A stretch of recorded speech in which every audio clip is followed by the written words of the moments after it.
यहाँ देखें जेटूर T2 के बारे में लगभग 4 मिनट की हिंदी में जानकारी दी जा रही है, जिसमें आप जानेंगे रंग, इंफोटेनमेंट सिस्टम, कीमत और व्हीलबेस समेत कुछ महत्वपूर्ण बातें। कलर्स। जेटूर T2 को कई स्टाइलिश रंगों में उपलब्ध कराया है।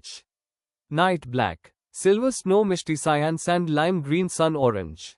इन रंगों की वजह से यह एसयूवी हर तरह की पर्सनैलिटी और स्वाद के लिए उपयुक्त दिखती है, चाहे आप क्लासिक लुक चाहते हो या थोड़ा bold bright look. Infotainment system. Jetour T2 के केबिन में आप टेक फोकस्ड और एडवांस स्क्रीन और साउंड सिस्टम पाएंगे।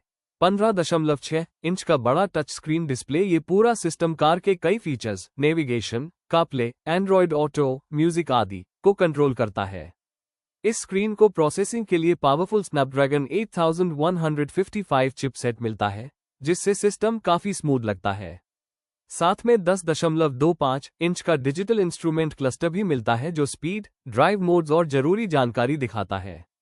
Ambient lighting, Bluetooth, USB-C ports, wireless charging और प्रीमियम ऑडियो सिस्टम भी शामिल है। इसका मतलब ये है कि T2 का इंफोटेनमेंट सिस्टम हाईटेक और बहुत इंटरैक्टिव है, जिससे ड्राइविंग का अनुभव और मजेदार बनता है।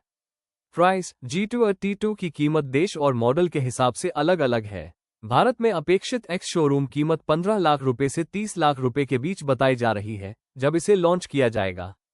कुछ रिपोर्टों में बताया गया है कि टॉप वेरिएंट 32.55 लाख रुपए से 35.50 लाख रुपए के बीच भी हो सकता है।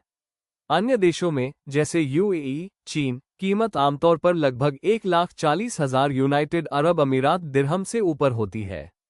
ध्यान रहे कि भारत में कीमत अभी पूरी तरह से ऑफिशियल नहीं है, लेकिन अनुमान यही है कि यह मिड प्राइस से प्रीमियम एसयूवी कैटेगरी में आएगी।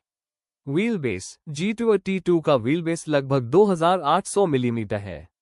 व्हील बेस यानी सामने और पीछे के पहियों के बीच की दूरी जितनी लंबी होती है, अंदर की जगह उतनी ही ज्यादा और स्थिरता उतनी ही बेहतर होती है, खासकर लंबी यात्राओं और माइलेज सहज ड्राइव में। 2800 मिलीमीटर का व्हीलबेस इसे एक स्पेसियस एसयूवी बनाता है, जिसे परिवार, ऑफ-रोडिंग और रोजमर्रा के उपयोग दोनों के लिए उपयुक्त माना जाता है। Thanks for watching auto expert. Please like, comment and subscribe my channel.